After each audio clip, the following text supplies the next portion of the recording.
ഇത് മാസ് മോട്ടോഴ്സിൽ നിന്നാണ്. Honda Activa വണ്ടി നമ്മൾ വർക്കിന് കയറ്റിയിട്ടുണ്ട്. നമുക്ക് അതിനകത്ത് പറഞ്ഞിരിക്കുന്ന വർക്ക് എന്ന് പറഞ്ഞാൽ general service, engine oil check ചെയ്തിട്ട് മാറ്റാം, വാട്ടർ സർവീസ് ചെയ്യുക, പൊല്യൂഷൻ ടെസ്റ്റ് നടത്തണം. പിന്നെ അതേപോലെ തന്നെ വണ്ടി സ്ലോ ആവണ സമയത്ത് വണ്ടി ഓഫായി പോകണമെന്നൊരു കംപ്ലയിൻറ്റ് പറയുന്നുണ്ട്. അപ്പോൾ നമ്മൾ വണ്ടി ഓടിച്ചു നോക്കി വർക്കിന് കയറ്റിയിട്ടുണ്ട്. അതിൻ്റെ ബാക്ക് ബ്രേക്കിൻ്റെ ഭാഗം തുടങ്ങി നമ്മൾ ചെക്ക് ചെയ്യാനായിട്ട് അയച്ചിട്ടുണ്ട്. ബ്രേക്ക് ലൈനർ കമ്പനി ലൈനറൊക്കെ കിടക്കണേ, പക്ഷേ അത് മാക്സിമം അതിൻ്റെ പരമാവധി ഉപയോഗിച്ച് തീർന്നിട്ടുണ്ട്. അപ്പോൾ നമുക്ക് ലൈനർ മാറ്റിയിടണം കേട്ടോ. അതേപോലെ ബാക്ക് വീല് പിടിപ്പിക്കുന്നത് ഈ ഒരു ഷാഫ്റ്റുമാണ്. അതിൻ്റെ ബെയറിങ്ങിൻ്റെയൊക്കെ പ്ലേ ചെക്ക് ചെയ്തു, നിലവിൽ കംപ്ലയിൻ്റ് ഇല്ല. ഗിയർ ബോക്സിൻ്റെ ഓയിൽ നോക്കി, നല്ല ഓയിലാണ് അതിനകത്തുള്ളത് കേട്ടോ. ബാക്കിലത്തെ ടയറിൻ്റെ കണ്ടീഷൻ നോക്കി, ടയർ ഫുള്ള് തീർന്നു നിൽക്കണതാണ്. സെൻറ്ററിൽ ഒട്ടും പിടുത്തമില്ല, ഈ സൈഡിലെ കട്ട മാത്രമേ ഉള്ളൂ, സെൻറ്ററിൽ ഒട്ടും പിടുത്തമില്ല കേട്ടോ. പിന്നെ ഹബിൻ്റെ ഭാഗത്ത് വേറെ പറയത്തക്ക കംപ്ലയിൻ്റ് ഒന്നുമില്ല. പിന്നെ നമ്മളതിൻ്റെ എയർ ഫിൽറ്ററിൻ്റെ ഭാഗം ചെക്ക് ചെയ്യാൻ വന്നിട്ടുണ്ട്. എയർ ഫിൽറ്റർ ചെക്ക് ചെയ്യാൻ വേണ്ടി അഴിക്കുന്ന സമയത്ത് പൊടി കയറി ഫുള്ള് ബ്ലോക്കാണ്, മൊത്തം ബ്ലോക്കായിട്ട് ചെയ്യാൻ കേട്ടോ. അപ്പോൾ സ്വാഭാവികമായിട്ടും വണ്ടി സ്ലോ സ്പീഡിലൊക്കെ ഓഫായി പോകണതിൻ്റെ ഒരു റീസൺ ഇതാണ്.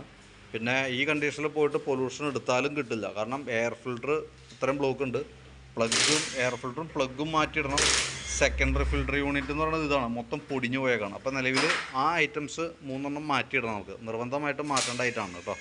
പിന്നെ ക്ലച്ച് സൈഡ് നമ്മൾ അഴിച്ചിട്ടുണ്ട്. ക്ലച്ച് സൈഡ് അഴിച്ച് നോക്കുമ്പോൾ നമുക്ക് ഈ സൈഡിൽ ക്രാങ്ക് ഷാഫ്റ്റിൻ്റെ സൈഡിലത്തെ ഒരു ഓയിൽ സീൽ ലീക്ക് തുടങ്ങിയിട്ടുണ്ട്, ആരംഭമാണ്. അപ്പോൾ നല്ല രീതിയിൽ ക്ലീൻ ചെയ്തിട്ട് ഓയിൽ സീൽ നമുക്ക് മാറ്റിയിടണം. പിന്നെ ബെൽറ്റ് നമ്മൾ നോക്കി, ബെൽറ്റ് ഇതുമ്പോൾ കിടക്കുന്നത് പക്ക ഡ്യൂപ്ലിക്കേറ്റ് ബെൽറ്റാണ്. തന്നെയല്ല ഈ സൈഡൊക്കെ പൊട്ടി നൂല് പുറത്ത് വന്നു തുടങ്ങിയിട്ടുണ്ട് കേട്ടോ. അപ്പോൾ ബെൽറ്റ് മാറ്റി കളഞ്ഞില്ല എന്നുണ്ടെങ്കിൽ ബെൽറ്റ് വണ്ടി ഓടുന്ന സമയത്ത് തന്നെ ബെൽറ്റ് പൊട്ടി വഴിപ്പെട്ടു പോകും. പിന്നെ അതിൻ്റെ വേരിയേറ്റർ ബോഡി ബോസ് ഡ്രൈവൊക്കെ നോക്കി, വേറെ കംപ്ലയിൻ്റ് ഇല്ല. ഈ റോളറൊക്കെ നമ്മൾ കിടക്കുന്നത് ഒറിജിനലൊന്നുമല്ല, ഡ്യൂപ്ലിക്കേറ്റാണ്. പക്ഷെ എന്നാൽ പോലും നിലവിൽ അത് കിടക്കണതിന് കുഴപ്പമില്ല. ഈ പീസ് സെറ്റ് സ്ലൈഡ് എന്ന് പറയുന്നത് ഈ പ്ലാസ്റ്റിക്കിൻ്റെ ഈ ബുഷ് സെറ്റ് നമുക്ക് മാറ്റി കളയാം, കാരണം അതും അത്യാവശ്യം നല്ല രീതിയിൽ തന്നെ പ്ലേ കാണിച്ചു തുടങ്ങിയിട്ടുണ്ട്. പിന്നെ അതേപോലെ തന്നെ ക്ലച്ച് യൂണിറ്റ് ഫുള്ളായിട്ടൊന്ന് അഴിച്ച് ഗ്രീസ് ചെയ്ത് റീസെറ്റ് ചെയ്യുന്നുണ്ട്. നിലവിൽ ക്ലച്ചിലുള്ള കംപ്ലയിൻറ്റ് എന്ന് പറഞ്ഞാൽ ഒന്ന് നമുക്ക് ഈ ഓയിൽ സീൽ മാറ്റിയിടണം, രണ്ടാമത് ഈ വന്ന ബി ബുഷ് മാറ്റിയിടണം, മൂന്നാമത് ഈ ബെൽറ്റ് പൊട്ടിയിരിക്കുകയാണ്, അത് മാറ്റിയിടണം. ബെൽറ്റിൻ്റെ കേസ് നോക്കാം, ബെൽറ്റ് ഡ്യൂപ്ലിക്കേറ്റ് ആണ് സംഭവം. ഓൾറെഡി വലിയ പഴക്കമുള്ള ബെൽറ്റ് അല്ല, പക്ഷേ ഓൾറെഡി ഇവിടെ പൊട്ടി നൂലൊക്കെ പുറത്ത് വന്നു തുടങ്ങി കേട്ടോ. മാറ്റി കളഞ്ഞില്ല എന്നുണ്ടെങ്കിൽ തൊട്ടടുത്ത ദിവസങ്ങളിൽ തന്നെ ബെൽറ്റ് പൊട്ടി വഴിപ്പെട്ടു പോകും. പിന്നെ അതേപോലെ നമ്മൾ ഈ സൈഡിലേക്ക് വരുമ്പോഴത്തേക്കും കാർബേറ്ററിൻ്റെ ഭാഗത്ത് വേറെ പ്രത്യേകിച്ച് കംപ്ലയിൻറ്റ്, വണ്ടി ഓഫായി പോകുന്ന ഒരു കംപ്ലയിൻറ്റ് പറഞ്ഞിട്ടുണ്ട്. അത് നമുക്ക് തൽക്കാലം സ്ലോ സ്പീഡ് അഡ്ജസ്റ്റ് ചെയ്ത് യൂസ് ചെയ്യാം. കാരണം കാർബേറ്റർ ചുരുങ്ങിയത് നമുക്കൊരു 500-550 രൂപ ചിലവുണ്ട്, ഏറ്റവും ചുരുങ്ങിയത്. തന്നെയല്ല നമ്മളുടെ ഇപ്പോഴത്തെ പെട്രോൾ എന്ന് പറഞ്ഞാൽ E20 പെട്രോൾ എന്ന് പറയും, അത് ഉപയോഗിക്കുമ്പോൾ ഓൾറെഡി കംപ്ലയിൻറ്റുകൾ ഉണ്ട് വണ്ടിക്ക്. കാർബേറ്ററിൻ്റെ ഓവർഫ്ലോൻ്റെ പ്രശ്നം പറയാം, അങ്ങനെ പല കംപ്ലയിൻറ്റുകളുണ്ട്.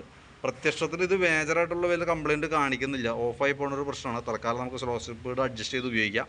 ഓവർഫ്ലോൻ്റെ കംപ്ലയിൻറ്റ് ഇന്നല്ലെങ്കിൽ നാളെ കാണിക്കും വണ്ടിക്ക്, ഉറപ്പായിട്ടുള്ളൊരു കേസാണ്. ആ വന്ന സമയത്ത് നമുക്ക് കാർബേറ്റർ അഴിച്ചാൽ മതി, അഴിച്ചിട്ട് ക്ലീൻ ചെയ്ത് ആ സമയത്ത് നോക്കാം. കിട്ടാൻ സാധ്യത കുറവായിരിക്കും, കാർബേറ്റർ മാറ്റേണ്ട സിറ്റുവേഷനൊക്കെ സാധാരണ രീതിയിൽ ഇപ്പോൾ അതാണ് വന്നത് കേട്ടോ കംപ്ലയിൻറ്റ്. അപ്പോൾ തൽക്കാലം ഇപ്പോൾ ചെയ്യണ്ട, ഇങ്ങനെ ഉപയോഗിക്കുക, ഒരു രക്ഷയിലേക്ക് മാത്രം അഴിച്ചാൽ മതി. പിന്നെ ചോക്ക് കേബിൾ നമ്മൾ ചെക്ക് ചെയ്തു, ടൈറ്റ് ഒന്നുമില്ല, പക്ഷേ ആക്സിലേറ്റർ കേബിൾ നല്ല ടൈറ്റ് കാണിക്കുന്നുണ്ട്. അപ്പോൾ ആക്സിലേറ്റർ കേബിൾ മാറ്റുന്നുണ്ടെങ്കിൽ പറയണം, ഞാൻ അതിൻ്റെ എസ്റ്റിമേറ്റിനകത്ത് ആക്സിലേറ്റർ കേബിളൊക്കെ ഉൾപ്പെടുത്തുന്നുണ്ട്. വീഡിയോ കണ്ടതിന് ശേഷം നോക്കിയിട്ട് പെർമിഷൻ തന്നാൽ മതി, തന്നാൽ മാത്രമാണ് നമ്മളത് ചെയ്യുള്ളൂ. കാരണം എന്ന് വെച്ചാൽ നമുക്ക് അതിൻ്റെ എസ്റ്റിമേറ്റ് അടക്കം ഡീറ്റെയിൽസ് വാട്സപ്പിൽ തരും, അത് ഏതൊക്കെ വർക്കുകളാണ്. അപ്പോൾ വീഡിയോ കൃത്യമായിട്ട് കാണാം, അതിനകത്ത് നമ്മൾ ഈ എസ്റ്റിമേറ്റിനകത്ത് ആക്സിലേറ്റർ കേബിളൊക്കെ ഉൾപ്പെടുത്തുന്നുണ്ട്. വീഡിയോ കണ്ടിട്ട് പെർമിഷൻ ഇട്ടാൽ മാത്രമേ നമ്മളത് ചെയ്യുള്ളൂ എന്തെങ്കിലും കേട്ടോ. പിന്നെ ഫ്രണ്ടിലേക്ക് വരുമ്പോൾ ഫ്രണ്ടിലും കുറച്ച് പ്രോബ്ലംസ് ഉണ്ട്, ബുഷ് സെറ്റുകളൊക്കെ കംപ്ലയിൻ്റ് ആണ്. ഫ്രണ്ട് ലിങ്ക് ബുഷൊക്കെ നമുക്കൊന്ന് അഴിച്ച് ഗ്രീസ് ചെയ്തിടാം.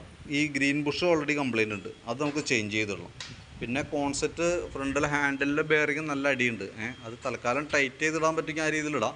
കാരണം അതിൻ്റെ കംപ്ലയിൻറ്റ് നിങ്ങൾക്ക് കൃത്യമായിട്ട് ഇപ്പോൾ നല്ല റോട്ടിൽ ഓടണമെന്നുണ്ടെങ്കിൽ നമുക്ക് അതിൻ്റെ പ്രോബ്ലംസും മനസ്സിലാവില്ല. ഇത് കുറച്ച് ഗട്ടറുള്ള വഴിക്ക് ഓടിക്കുമ്പോഴാണ് നമുക്ക് അതിൻ്റെ യഥാർത്ഥത്തിലുള്ള പ്രശ്നങ്ങൾ മനസ്സിലാവും. ഈ ഹാൻഡിൽ കവറൊക്കെ നല്ല രീതിയിൽ ഷേക്ക് ചെയ്തിട്ടുണ്ടാവും. ഇവിടെ ഓൾറെഡി പൊട്ടിപ്പോയിട്ട് ഇവിടെ സ്ക്രൂ ഒക്കെ അഡീഷണൽ ഇട്ട് കൊടുത്തിട്ടാണ് നിർത്തിയേക്കണേ. അതുമാത്രമല്ല ഹാൻഡിൽ ബെയറിങ് കോൺസെപ്റ്റ് കംപ്ലയിൻ്റ് ഉള്ളതും കൊണ്ട് കൂടിയാണ് ആ പ്രോബ്ലം വന്നേക്കണേ.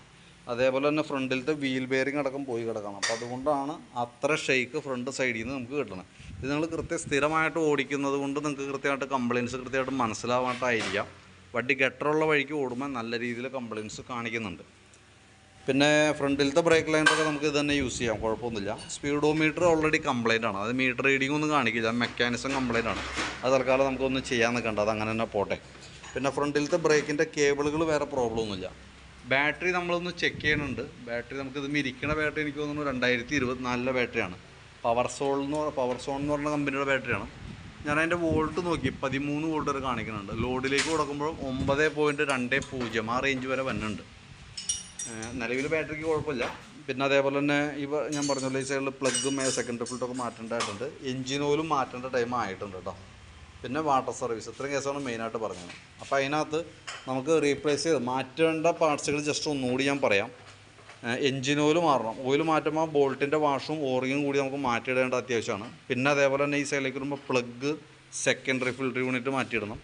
പിന്നെ ഫ്രണ്ടിൽ വരുമ്പോഴത്തേക്ക് നമുക്ക് ഗ്രീൻ ബുഷ് ചേഞ്ച് ചെയ്തിടാണ്ട് ഫ്രണ്ട് വീലിൻ്റെ ബെയറിങ് മാറ്റണം. അത്രയാണ് ഫ്രണ്ടിലത്തെ കേസ് തന്നെ കേട്ടോ.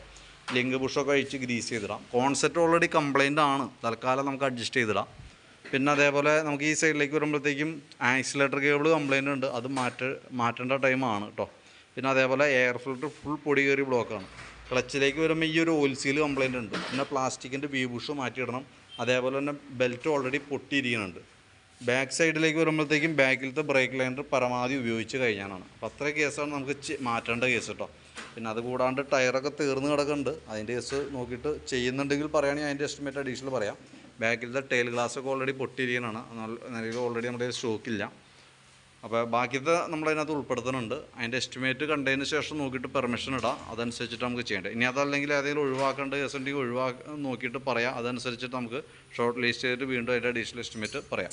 വീഡിയോ കണ്ടു കഴിയുമ്പോൾ എന്തെങ്കിലും നോക്കിയിട്ടൊന്ന് വിളിക്കണം, അതനുസരിച്ചിട്ട് വേണം നമുക്ക് വർക്ക് കണ്ടിന്യൂ ചെയ്യാനായിട്ട്. ഓക്കെ.